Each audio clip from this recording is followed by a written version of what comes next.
Hare Krishna everyone, I'm Shyamsakhi and we're from Radhadesh. We're going to show you how to make tiramisu without caffeine and without eggs.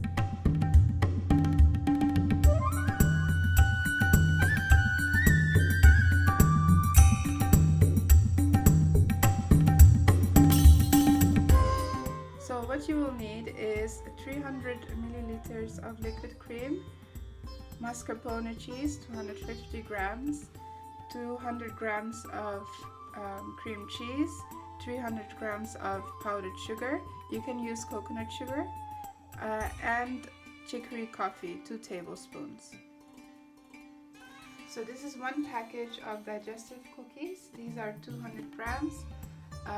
Here we have pure cocoa powder. You can use carob if you don't use chocolate. And we have here 400 milliliters of warm water.